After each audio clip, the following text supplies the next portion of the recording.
ieu si aing nyeri. Aya naon ieu sebenarnya? Cek Prabu Durakumala. Barinya kelansirahna anu tidak gor teh kana tembok wewangunan.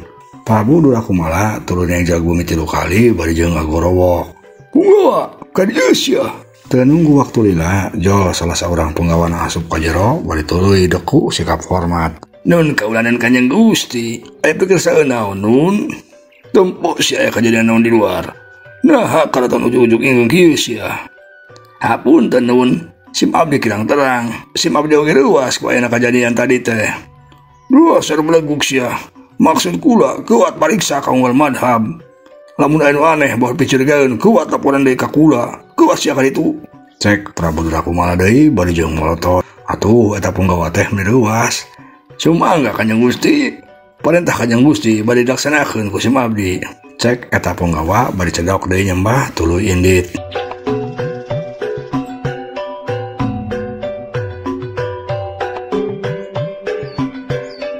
Ari rombongan gulang-gulang pimpinan si Sarmada anu mawa nyilas maya teh hari tagis anjog ka hareupeun alun-alun karaton. Katempo ku nyilas maya disabudureun madhab eta alun-alun teh dipelakan ku kambangan hias. Di tengahna aya balong gede. Katempo loba laukan, malah jeung make air mancur sagala. Nyilas maya anu masih kana dieu ku dina tonggung kuda digiring ku para gulang-gulang teh mending olohok. Nah teh na ngagerentes. Ya Allah, ieu kaayaan teh mending endah-endah teuing. Asa kakarek nempuk aya anu endah kieu mah. Gerentes nyilas maya. Tapi cacap nyilas maya gerentes kitu bari jeung nyebut asma Allah. Ujug-ujug reup bae kaayaan di dinya teh jadi poek ngongkleng. Nyilas maya luas kontan maca istighfar. Astagfirullahaladzim. Ieu naha jadi poek kieu?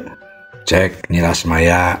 Kitu deui si Sarmada jeung Sarmadi katut ulang-ulang nu sejenna oge luas. Kabehana pating karejag, pating kurubug.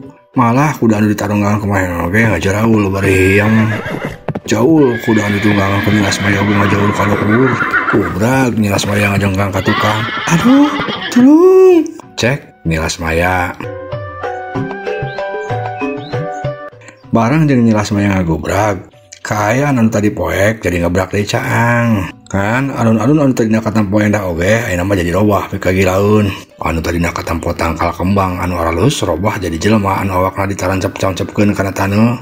Sirahna ti handap. Kitu deui balong anu tadina katampo caina herang oge robah jadi beureum siga getih. Nempo kajadian kitu nyilas maya ngajerit deui bae bari meungpeunan beungeut. Haw, tulung. Cek nyilas maya bari tuluy lengrek bae kapiuhan.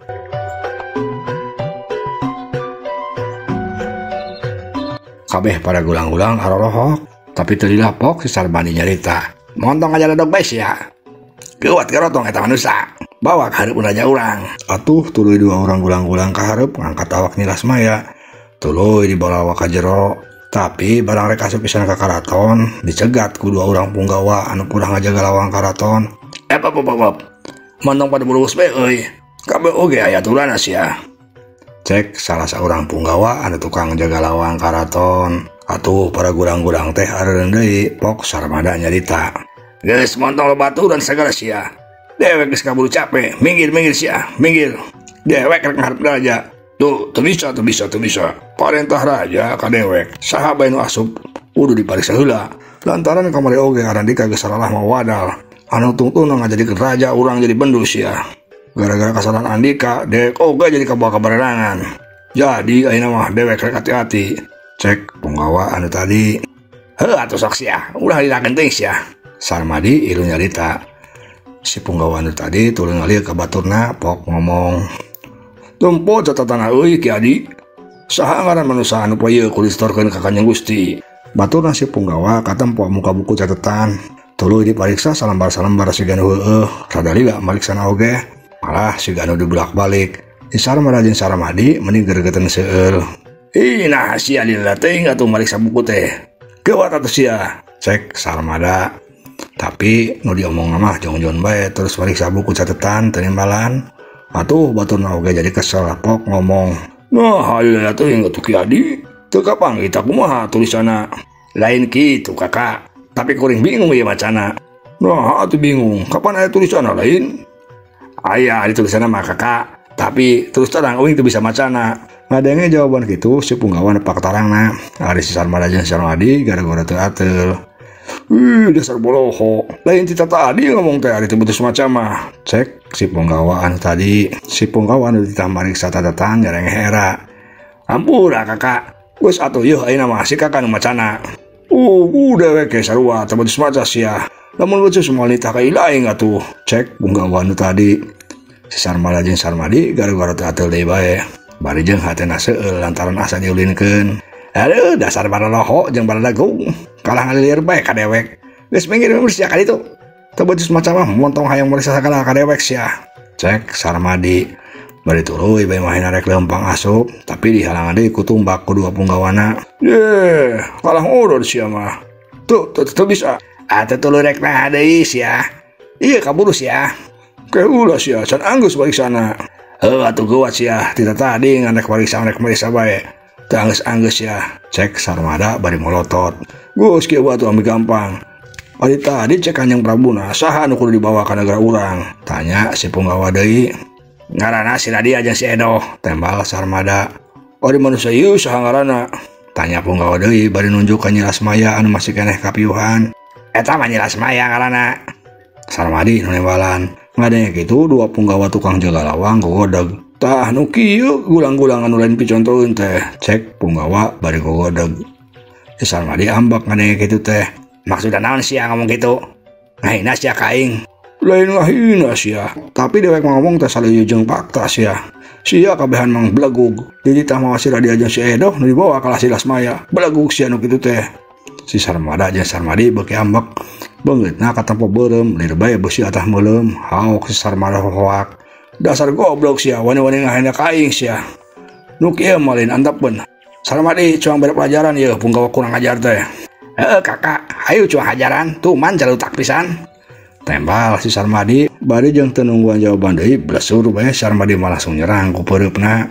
Kitu deui Sarmada ilu nyerang, tapi dua punggawa oge teu cicingeun, duana ngalawan. Tungtung mager begar lut, silih tonjok, silih sepak, silih banting.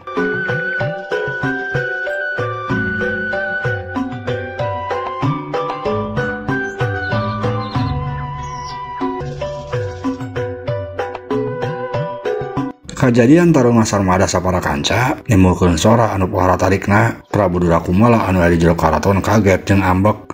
Keur kitu salah saurang punggawana datang mere laporan. Hapunten Nun. Itu di luar juragan Sarmada sareng juragan Sarmadi nu juga lelut sareng punggawa anu jaga lawang karaton. Cek eta punggawa bari cedok nyembah. Atuh Prabu Durakumala anu keur ambek teh jadi beuki ambek. Aduh, dasar gulang-gulang jeung punggawa berleug sia. Hayang disiksa meureun kula. Cek Prabu Durakumala bari tuluy leumpang. Saking ambekna punggawa anu karek mere laporan teh disingkangkeun. Awas yang inggil halangan besia. Cek Prabu Durakumala. Atuh disingkangkeun ku Prabu Durakumala anu sakitu badagna teh. Eta punggawa teh nepi ka banting, sirahna ti dagor kana tembok. Aduh ampun. Cek eta punggawa bari nyekelan sirahna. Ari ku Prabu Durakumala mah teu diberesea. Manehna terus bae leumpang ka hareup.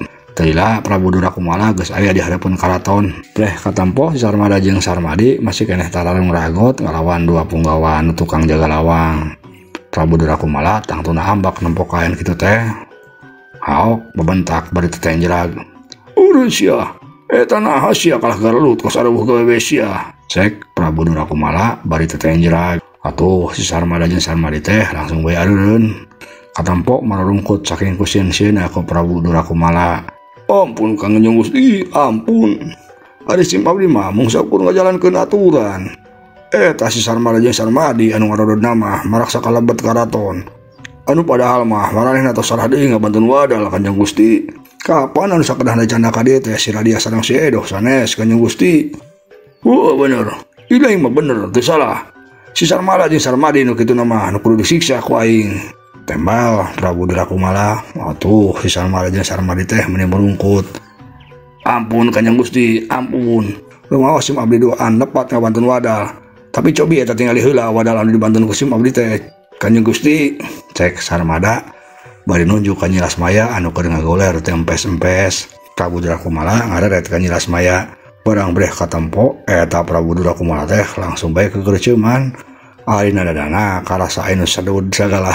Si horeng Prabu Durakumala teh langsung bae ka pincu. bogo barang nampu kagelisan nyilas maya teh ti corona oge menika tempo turun naik eta raja siluman badak teh meni olohok kasih mah umah kanya Gusti enggak hukum eta si Sarmada jeung Sarmadi teh cek punggawa anu tadi Prabu Durakumala anu keur orok ngarenjag ret kasih punggawa anu kakarek tos nyarita wok Prabu Durakumala ngomong sia anu salah mah cek Prabu Durakumala atuh si punggawa teh ngarenjag unaon si abdi kanya Gusti kapan si Sarmada sareng Sarmadi anu lepat mah buktina maranehna tos salah ngabantung badal wah kumaha aing besia pokona sia duaan anu salah mah lain si Sarmada jeung Sarmadi sia duaan bakal dihukum ku aing atuh gulang-gulang tadi teh beuki ngarenjag aduh aing mah nah habat urang dua anu dihukum jadi si orang bener cenah ari geus urusan ajeng bikang mah masih raja oge mulai anu bisa adil ongko batur nu salah urang dua anu dihukum haru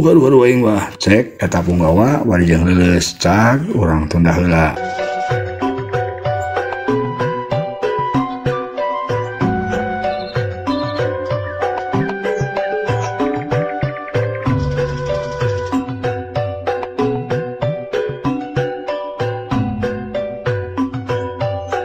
Hapunten para wargi sadaya sate acara dongeng dilajengkeun sapertos biasa pribados bade ngindun hal salam kana tos komentar dina acara dongeng Sunda gara-gara salah wadal bagian ke-25 kepiatur salam anu kahiji ka Nyai Kuncen Aki Kuncen hatur nuhun Kuncen BSP ya ngarojong teras channel budaya Sunda Panendengan saterasna Hensu Mayang Sunda di Lembang Bandung hatur nuhun alias Nang Henita ya teras Mariana Yana Channel Kang Haji Pahru Teh Wiwin di Taiwan Teh Dewi Nopiasa Gita di Cibubur Teh Epa Siti Habibah di Kuningan Palih Kidul Teh Emi Suhaimi di Kuningan Palih Wetan teras Teh Eni Suhaini di Batam Kang Setia Budi di Bandung teras Teh Linda Imut di Bandung Dr. Yulina Belia di Tasikmalaya atau non Ang Prabu Arjuna di Banjar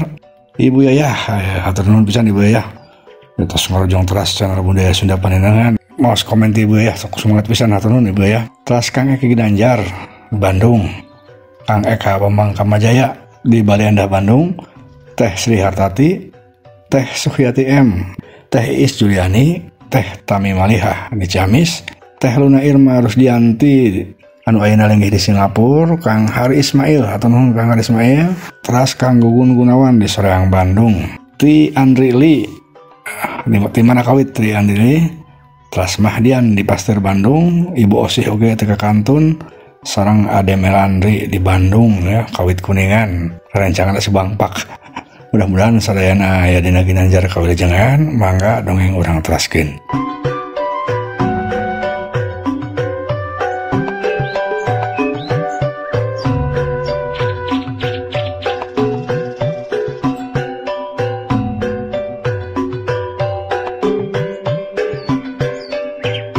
ayeuna caturkeun kayaan di lembur Cipansur anu harita jadi genjleung lantaran kawejakeun layon nyilas maya anu robah wujud jadi tangkal cau teh tungtuna mah lolobana jalma nyarangka kawah radia jeung ambu edoh teh geus munjung ka siluman tapi teu kabeh kituna teh aya oge sebagian anu teu percaya teu mungkin cenah lamun bah radia jeung ambu edoh anu munjung mah lantaran asa mustahil da kumarahin oge sakanyahoan kumaanyahna bah radia jeung ambu edoh ka nyilas maya harita oge Pak RT palebe tua kampung katut Mang Ijo mah masih keneh keur ngarariung di mah Pak RT maranehna ngaromongkeun kajadian tadi di astana ayeuna mah geus jelas sigana mah Pak RT patua Mang Ijo di lembur urang teh bukti ayeuna munjung kuring mah yakin bah radia da pasti nu munjungna teh eta buktina nyilas maya anakna sorangan disebakeun cek palebe mimiti kadenge cumarita oh ari kuring mah teu yakin palebe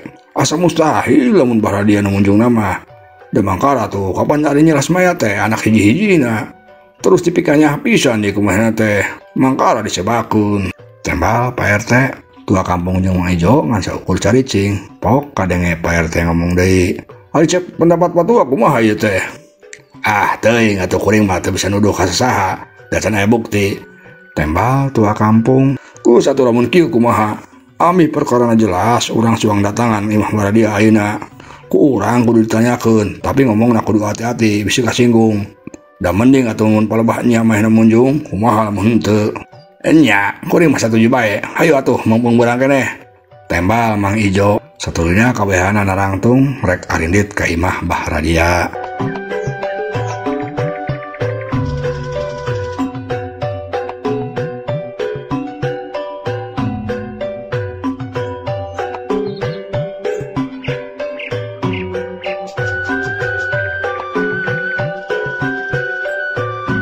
Hari di Imah Bah Radiana kadenge sada nu keur hoghag.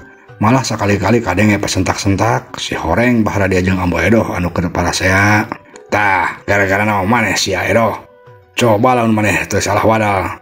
Meureun moal kajadian si Nyai nu jadi korban. Ih, naha kalau nyalakeun kami Abah? Soranganna anu salah mah. Salah naon atuh rek kami? Kapan maneh anu tadi namikeun hayam jang nyulurkeun oge lain? Heueuh, ari kitu nama. Tapi dalam abahna tadina teu boga hate kasirangna onel-onel mah. Kami oge moal keukeuh mikeun daging hayam atuh. Bah Radia rek nembalan deui, tapi keur kitu kadenge sora jalma anu ruk salam ti luar. Si horeng, Pak RT jeung tua kampung katutna sejenna. Assalamualaikum. Kadenge sora Pak RT anu ngawakilan uluk salam. Bah Radia jeung Ambo Edoh ngararenjag kaget. Sadana mah sora Pak RT Abah. Wah kadenge ieu urang ngomong teh nya Abah. Cek Ambo Edoh katampo beungeutna menipias.